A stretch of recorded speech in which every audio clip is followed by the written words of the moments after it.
Oi pessoal, aqui é Marcelo Serrano e esse é mais um episódio do podcast Talviews.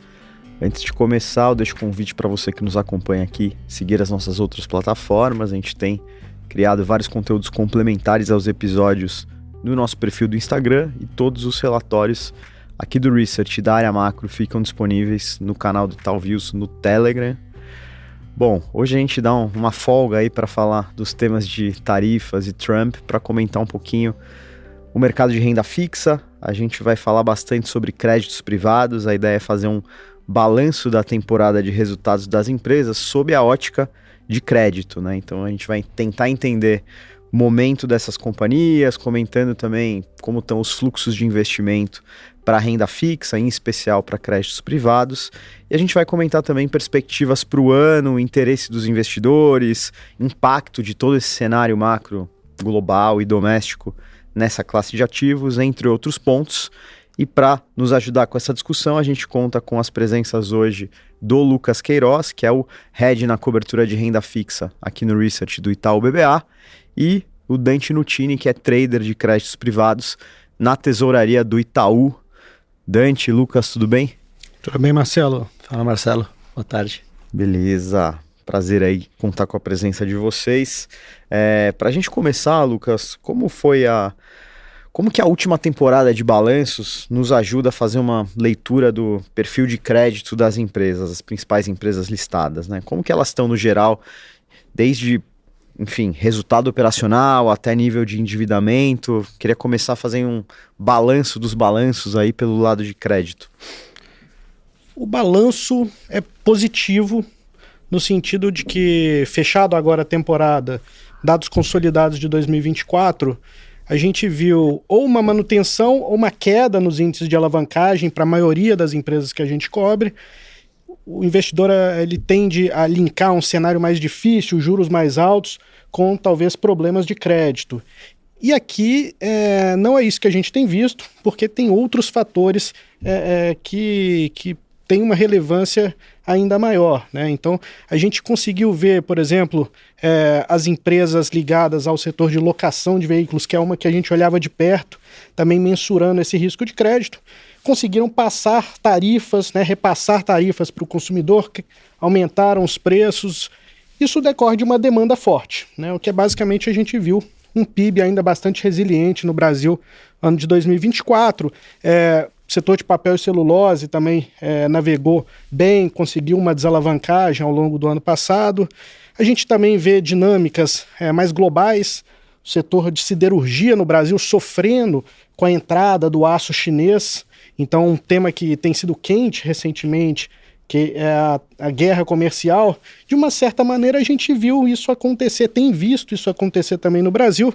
O aço chinês, 2 anos seguidos, crescendo participação, incomodando as empresas locais, e isso é um tema que vai continuar para 2025. No geral, as empresas que a gente cobre, dando uma passada bastante relevante, as empresas estão bem, né? Casos ali que talvez chamem mais atenção são pontuais, um consumo no norte e nordeste um pouco mais desafiador, em cima de uma inflação de alimentos maior, então algumas empresas reportando uma dificuldade, principalmente no varejo alimentar nessas regiões. Temos empresas de logística, problemas climáticos atrapalhando a navegação.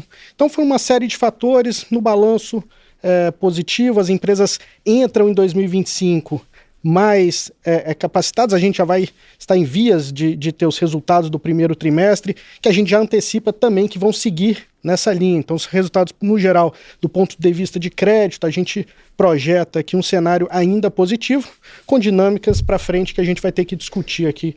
Eu acho que a gente vai fazer isso ao longo desse episódio. Perfeito. E Dante, como você tem sentido ali na mesa o interesse do investidor, principalmente se a gente recapitular um passado recente aí de fechamento dos spreads de crédito?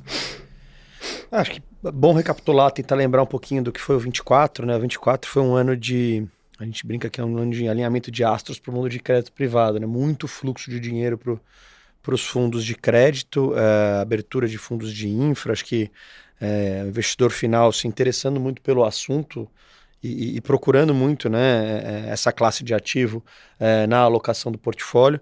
muito por conta de alta de juros, até por esse cenário benigno de fundamento das empresas mesmo que o Lucas acabou de passar. Então a gente teve um ano muito forte de captação dos fundos ano passado, né? Média de 30, 35 bi por mês entrando nessa indústria. E aí no finalzinho do ano, novembro e dezembro, a gente teve uma inversão desse fluxo, um pouquinho de resgates. Ela é sazonal, era até comum ao longo dos anos. E aí na virada do ano, janeiro ainda, teve um pouquinho de resgate nos fundos, né? E aí depois, fevereiro, mais ou menos no 0 a 0, março já voltou a captar bastante, um pouco abaixo do que a gente vinha observando em 24, mesmo assim ainda perto de 15, 20 bi, depende do leque de fundos que você analisa, mas o interesse do investidor continua alto pela classe de ativo. O que acontece é o que você comentou, houve ao longo do ano passado e do começo desse ano o fechamento de spread na hora que você analisa geral, né? Então high grade, high yield, um pouquinho mais no high grade, mas um fechamento de spread muito grande, então o suco que a classe de ativo tinha de rentabilidade, ele diminui ao longo do tempo. Então um fluxo muito grande de dinheiro que vem acontecendo, hoje ele aos poucos vai diminuindo e equilibrando para outras classes de ativo também, mas é ainda algo que chama bastante atenção do investidor. A gente tem bastante procura, a gente continua com um giro muito grande ali dentro da tesouraria e espera que esse equilíbrio entre o que você tem de emissões e papéis e ofertas aqui encontre rapidamente essa captação também grande, esse equilíbrio ele continue bem saudável para esse mercado. Tá? Perfeito. Lucas, voltando para o nosso balanço aí, dos balanços, a gente tentar aprofundar mais esse papo e ter um olhar setorial. Que você destacaria, né? A gente sabe que tem empresas que são mais afetadas pelo dólar, outras que se favorecem em um cenário de dólar mais alto, outras que sofrem mais com inflação.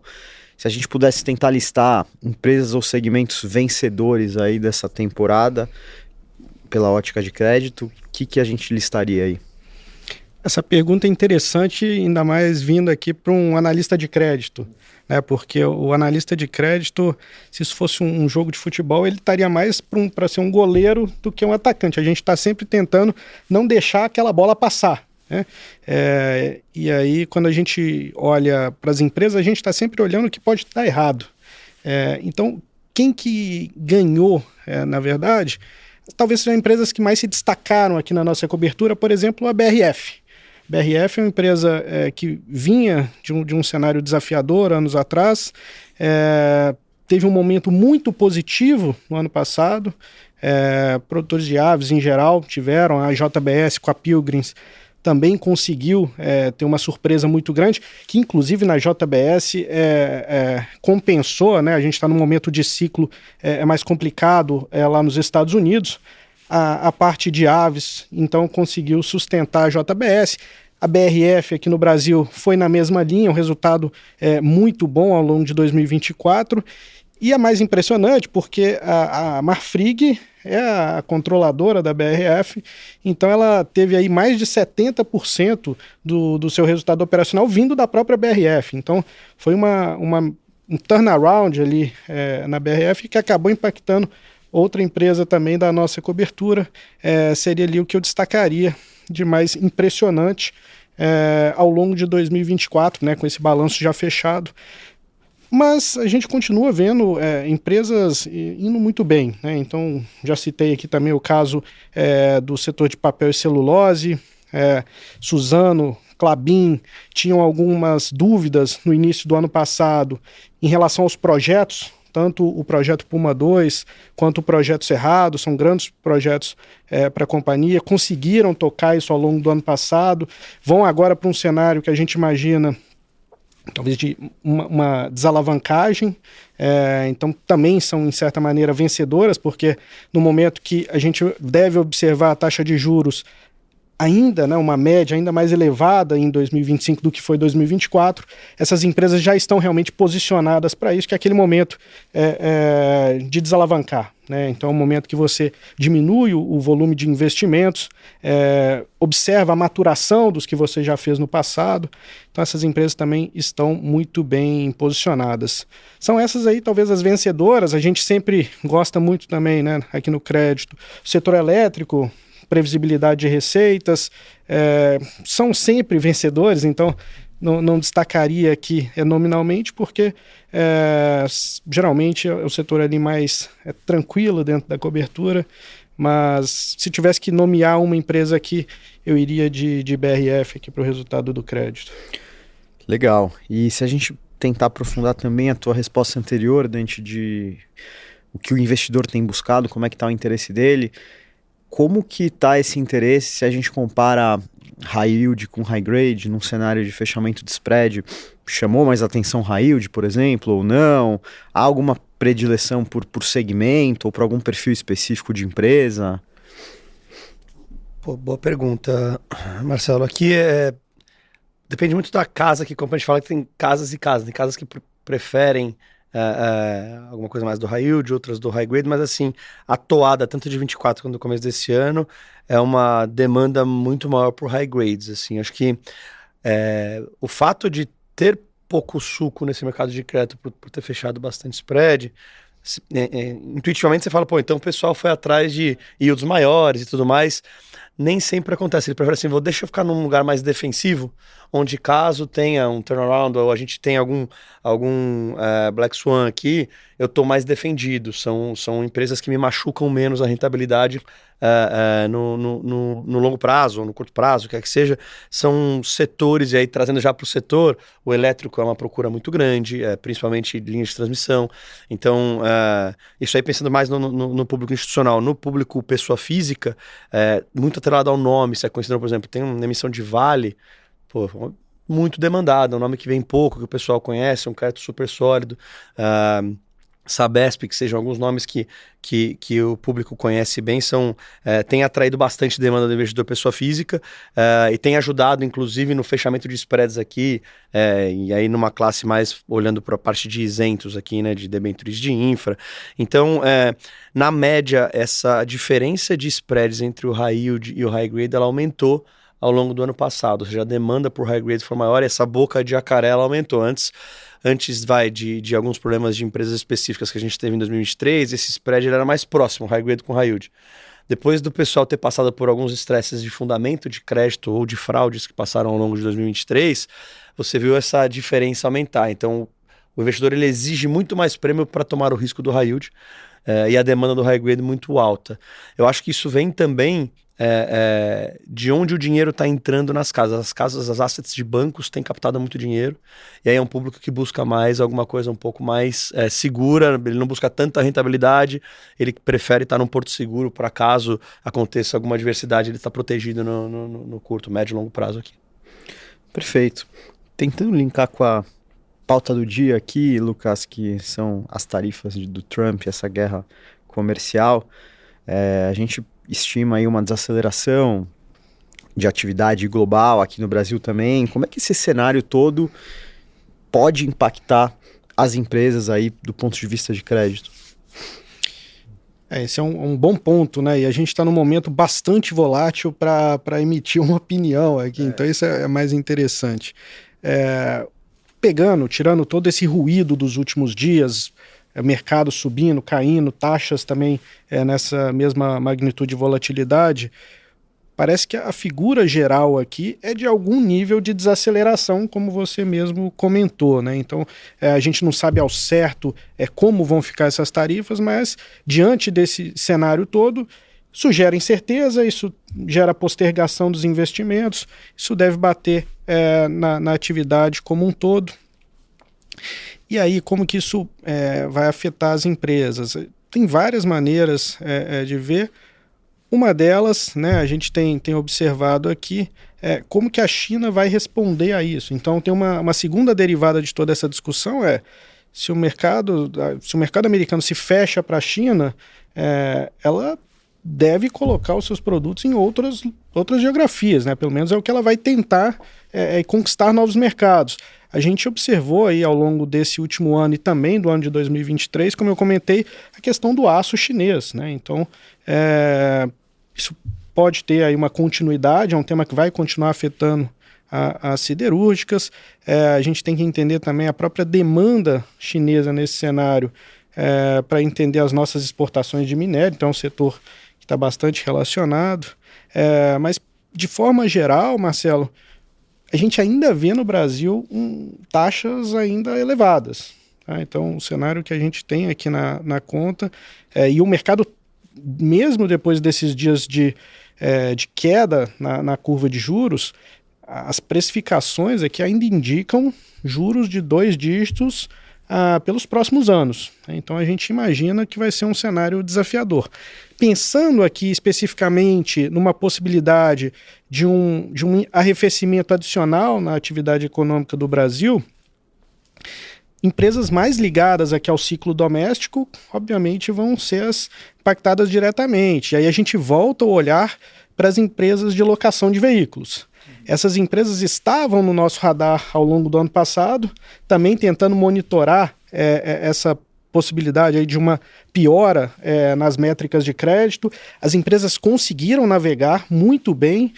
Uma alavanca para suportar o aumento de receitas foi o repasse das tarifas, então as empresas conseguiram aumentar as tarifas de aluguel de veículos, porque a economia foi bem, né? Os juros foram altos, mas a economia foi muito bem, as pessoas estavam dispostas a pagar. Num cenário de atividade mais fraco, essa alavanca ela fica meio capenga, e a gente pode observar ali mais para frente alguma dificuldade. Não deve ser o caso ainda no primeiro trimestre, inclusive as empresas que reportaram já mostraram o otimismo com essa entrada de ano. Então o primeiro trimestre ainda deve ser de resultados bons operacionalmente nesse setor. A dificuldade que a gente projeta é mais para o final do ano. Isso condicionado a esse enfraquecimento adicional da atividade. Como a gente já comentou, o próprio varejo em si é muito afetado por um cenário de atividade mais fraca. A gente já tinha notado nas regiões norte e nordeste alguma dificuldade pela inflação de alimentos, mas ainda não tínhamos notado pela alavanca aqui do desemprego. Né? Então, se a gente tem um enfraquecimento da economia, isso leva ao aumento do desemprego, certamente aí a gente vai começar a notar nos resultados do segundo semestre desse ano no setor de varejo um enfraquecimento a mais que a gente não observou até agora. Tá? Então, esse ponto aqui é importante. São os setores ali que a gente tem olhado mais de perto. Curtíssimo prazo não preocupa. Tá? A gente tem que observar isso mais no médio prazo.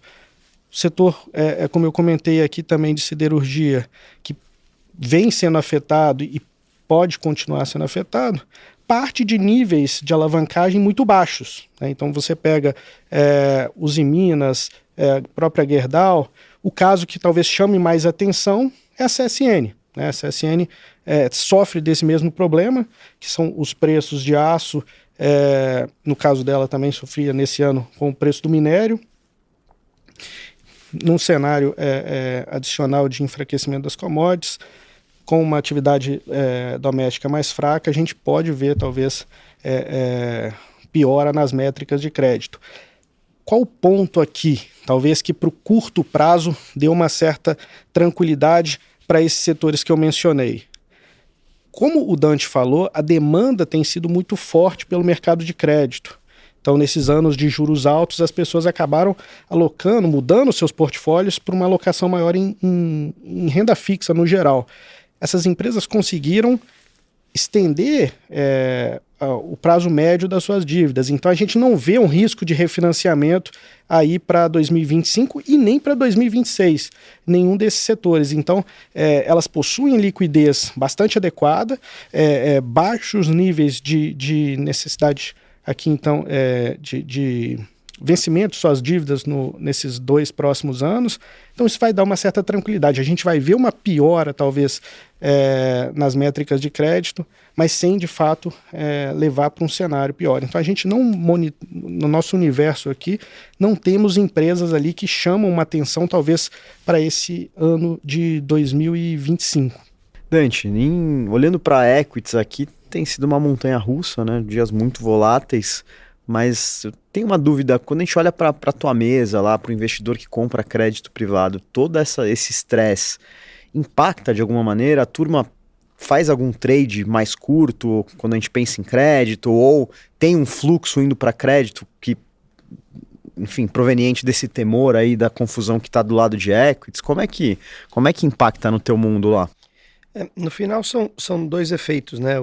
O primeiro deles, sim, geralmente muita volatilidade em outras classes de ativo fazem o fluxo migrar para crédito. Isso, o investidor brasileiro, ele enxerga crédito como um porto seguro. Isso é até... Não precisa muito para ele já ir para crédito, isso é né? cultural até, assim. Ele não entende o risco que ele corre ali dentro, muitas vezes.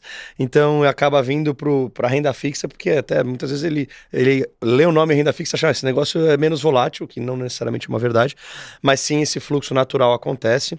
Mas, em determinados momentos, não necessariamente é o caso agora, a gente pelo menos não viu por enquanto, existe com um macro mais volátil, existe às vezes de-risking de tesourarias normais de banco. Assim, a gente tem um pouco mais de risco que a gente enxerga no cenário macro.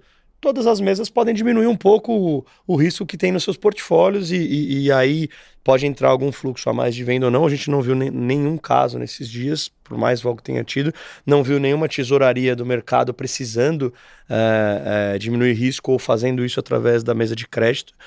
Então, é um mercado que, na média, o intraday dele sofre menos do que o cara está acostumado em equity. Ele não tem muitas variações de preço, porque o fundamento da empresa também ele é muito importante na precificação. Ali você tem o fundamento e o técnico, né? Você tem lá todos os compradores e vendedores, o fluxo vindo porque a pessoa procura algo menos volátil, e você tem o fundamento da empresa sólida, que é o high grade, o cara compra ou não, que isso não varia de acordo com a tela, na média, com a tela de juros ou de dólar. Obviamente, no médio prazo, os patamares mudando desses ativos, ela muda a empresa, mas na média, as volatilidades intraday não mexe muito no fundamento do crédito das empresas. Então, obviamente, quando você tem um período de juros mais alto, a locadora de veículos geralmente sofre um pouquinho mais, um outro setor tende a sofrer um pouco mais com algum tipo de ativo um pouco de precificação diferente do que vinha sendo. O petróleo caiu bastante agora, geralmente o setor de oil and gas sofre um pouquinho no spread de crédito. Você vê algumas empresas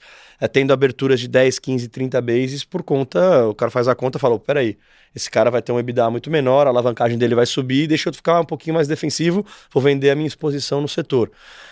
Acontece em outro caso aqui com essa vol, mas a gente não viu muita coisa mudando no nosso mercado em precificação ainda. E sim um fluxo de dinheiro voltando a entrar também por conta dessa volatilidade. Perfeito. Lucas, se a gente for comparar um pouco bolsa com renda fixa, né, partindo de algumas premissas aqui. Primeiro, a visão da casa de um target para o Ibovespa a 145 mil pontos, um cenário de valuations mais espremidos, ações com boa dinâmica de dividendos, todo esse lado aqui da bolsa. Se a gente olhar para a renda fixa, não tem argumento mais soberano que a Selic no atual patamar. O que é mais atrativo? Como é que o investidor faz a conta do que vale mais a pena se a gente considerar a premissa, um Ibovespa batendo nesse patamar que a gente traçou aqui e com os valores que a renda fixa está pagando agora? Então, acho que essa discussão ela é muito guiada pela própria renda fixa, né? Como a renda fixa ali a classe de ativo que o investidor já tinha predileção, o investidor brasileiro já é acostumado a algum título de renda fixa. No momento que a renda fixa sobe, ele não tem dúvida, né? Ele volta para a renda fixa, fica ali. Então, por mais que a gente veja em algum momento uma dinâmica ali, um fundamento bom para o mercado de equities, vejamos também os valuations muito atrativos, o investidor ele não vai se mover enquanto ele estiver sendo bem remunerado aqui na renda fixa, tanto do ponto de vista do título público quanto do crédito privado. Agora, você citou o número, se não me engano, de 145 mil, né? 145 mil para os valores atuais, a gente tem ali cerca de uns 15%. Esse valor não é difícil de se encontrar aqui, mesmo sem o risco de crédito. Então, você fica muito próximo disso. Olhando o crédito privado, você pode ir para um título isento, então você ainda tem a isenção do imposto de renda, que adiciona ali, em alguns casos, de 1,5 a 2 pontos percentuais na taxa, fazendo a comparação com um ativo que não é isento. Então, é um cenário desafiador, né? E nesse momento a gente ainda não vê a perspectiva dele mudar. O que aconteceu depois desse cenário de tarifas foram os investidores tirando da conta uma postura do Copom mais agressiva, né? A gente tinha uma discussão quantas altas a mais o Copom deve fazer, qual ritmo. Em algum momento, depois da última reunião do Copom, os investidores chegaram a precificar uma taxa terminal de 16% ao ano.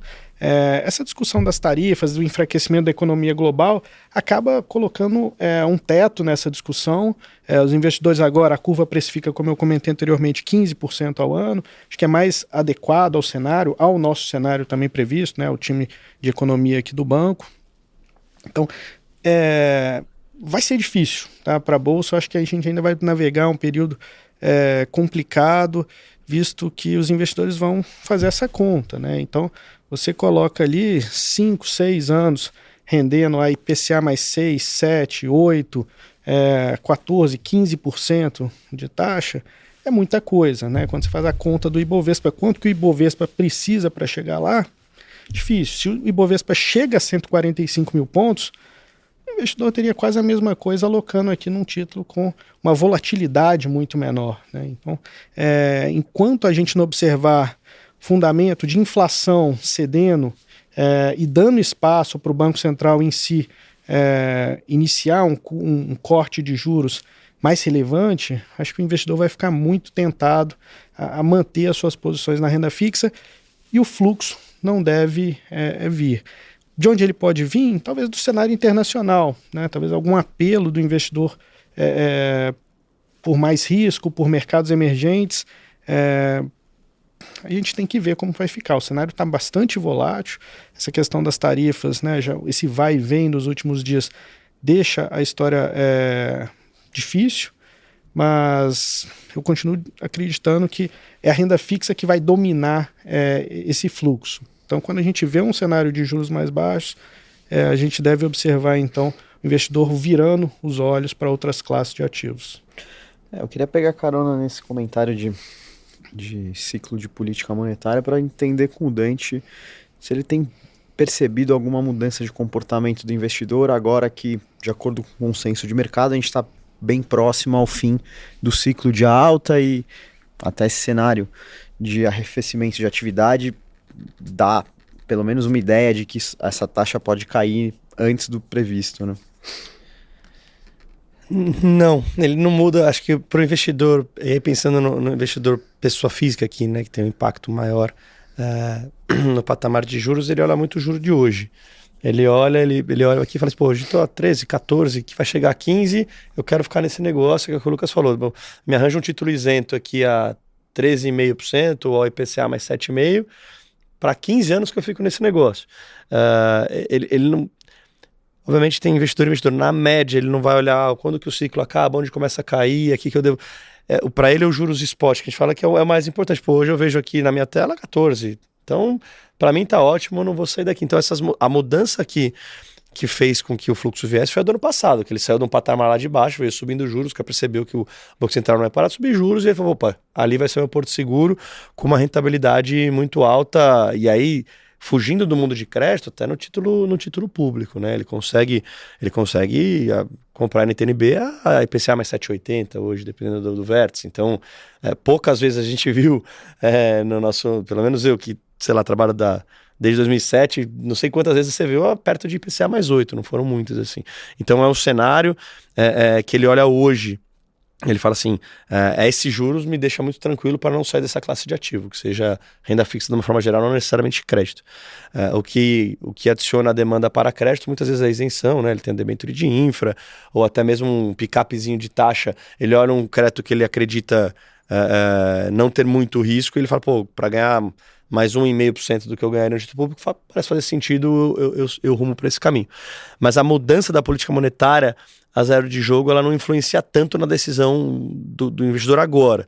Quando ele começar a notar uma queda, uma percentual queda, ele fala, peraí, deixa eu ver se eu vou começar a analisar outro tipo de ativo para continuar remunerando meu dinheiro muito bem. Então acho que essa que é a cabeça do investidor de forma geral. Perfeito. Para a gente tentar concluir esse papo, Lucas, e pegando carona também na resposta do Dante, segue o interesse em renda fixa, mas como ele está pensando e como você também considera a construção ideal de um portfólio de renda fixa, se a gente olhar para pré-fixado, pós-fixado, olhando aí curva de juros e momento da Selic, indexador, duration dos títulos, como é que fica tanto o que você está entendendo de percepção do investidor, quanto a visão aqui da casa de portfólio ideal? Olha, para começar essa resposta, a gente tem que olhar para a curva de juros, né? Então, o que a curva de juros está nos dando, o que os títulos estão oferecendo? O mercado está precificando uma taxa Selic que chega a 15%, mas para o início do ano que vem essa taxa vai cedendo, mas a gente ainda ficaria num patamar entre 13,5% e 14%. Há pouco tempo atrás, talvez 1, 2 semanas atrás, a gente viu esse nível ficando estabilizado mais perto de 14,5%. Então o mercado está nos oferecendo aí uma possibilidade, na minha visão, relevante, né? Então a gente não tem essa visão de que a taxa Selic fica nesse nível. Um dos fatores que me levam a crer que esse nível não é o nível de equilíbrio da economia brasileira. Olhando aqui com o chapéu de analista de crédito, a gente viu, e saindo os resultados agora de 2024, uma discussão muito quente nos grandes grupos empresariais brasileiros sobre redução do nível de investimentos. As empresas elas já sentem o impacto da despesa financeira, elas já sentem isso como atividade ainda robusta, né? A gente está discutindo, e começamos esse papo aqui discutindo um possível enfraquecimento adicional da atividade. A gente já, né, a equipe econômica aqui do banco já tem na conta um enfraquecimento da atividade no Brasil a partir do segundo semestre. Vai ser uma desaceleração gradual, ninguém está falando aqui de algo brusco, mas uma possibilidade, né, uma economia global ainda mais fraca pode colocar um peso a mais nessa projeção de desaceleração. Então, nesse cenário, sim, no curto prazo, a gente deve notar ali uma moderação nas projeções para o Banco Central, né? Então esse 15% parece adequado para esse ano. O que não parece tão adequado é acreditar que o Banco Central vai manter a taxa próximo de 14% por tanto tempo, né? Com uma inflação que a gente estima que vai ficar pouco abaixo de 6% nesse ano e deve iniciar uma trajetória para um nível um pouco mais razoável, mais perto de 4,5% no ano que vem. Então a gente deve ver o Banco Central, em alguma medida, flexibilizando a taxa à frente. E quando você vai estendendo esse horizonte, a nossa divergência em relação ao que o mercado precifica vai ficando maior. Porque enquanto o mercado vai mantendo essa perspectiva de taxa, a gente vai acreditando que em algum momento, nos próximos 2, 3 anos, a taxa Selic vai estar ali mais perto de 11% do que dos 14%. Isso nos dá uma possibilidade ali nos títulos pré-fixados, se você olha um horizonte de 2, 3 anos, principalmente 3 anos, eu acho que é mais adequado, tem uma possibilidade de um ganho de capital bem interessante para esses ativos, né? Então você está lá comprando um título que vai te garantir cerca de 14%. Se você ficar no CDB, por exemplo, em algum momento essa taxa vai começar a ser remunerada aí a 12%, 11% ao ano.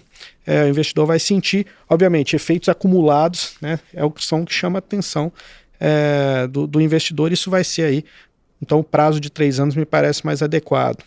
Por que não mais? Tem muita volatilidade, né? Como a gente sabe, quando se fala de renda fixa, o investidor, principalmente pessoa física, tende a ter um pouco mais de aversão à volatilidade na renda fixa. Então, quando ele quer um horizonte, para o investidor que está buscando um horizonte mais longo, os títulos atrelados à inflação continuam também muito atrativos, né? Então, o Dante comentou taxas de 7,5%, ou até mais em alguns ativos, mas vamos pegar aqui o título público, que é a base, né, também para o crédito privado. O título público está aí com uma taxa de 7,80%, 7,5%, em função de uma perspectiva que as taxas reais de juros, não só no Brasil como nos Estados Unidos, vão ficar muito altas por muito tempo, né? Então, isso pode ser revertido em algum momento que a gente observe aí uma desaceleração da atividade. A discussão sobre o nível de taxa real nos Estados Unidos é o grande tema que está aí num pano de fundo. Então a gente tem essa dúvida. Passamos por muitos anos com a taxa real nos Estados Unidos ali perto de zero. Então era um cenário que a gente acabava olhando só para os problemas do Brasil. Então, para discutir taxa real no Brasil, a gente olhava inflação, política, fiscal. Hoje a gente tem que olhar tudo isso e mais o que está acontecendo lá. É certo que essa taxa subiu ao longo da última década, especialmente nos últimos 5 anos. Isso é sabido. Talvez essas medidas, aumento de tarifa, tem que ver como vai ficar, mas claramente colocam um peso a mais. Então é de se imaginar que realmente é difícil imaginar a taxa real no Brasil com esses fundamentos voltando a 4,5%. Então o investidor dificilmente vai encontrar na prateleira novamente uns títulos atrelados à inflação oferecendo 4,5%. Mas 7,5% também parece bastante exagerado nessa conta, tá? Então, acredito que deve voltar mais para 5 alto, perto de 6, aí no curto médio prazo, mas a gente precisa ver o desenrolar da atividade. Então, hoje, a alternativa de longo prazo aqui parece ser o título atrelado à inflação. O investidor garantindo por um prazo muito mais longo uma remuneração que possivelmente ele não vai ter se ele ficar no CDB durante esse período. Perfeito. Acho que a gente conseguiu cumprir bem a pauta aqui. Queria, antes de encerrar, agradecer novamente as participações do Lucas e do Dante aqui com a gente. Valeu. Valeu, Marcelo. Valeu, Dante. Marcelo. Valeu, Lucas. Valeu, gente.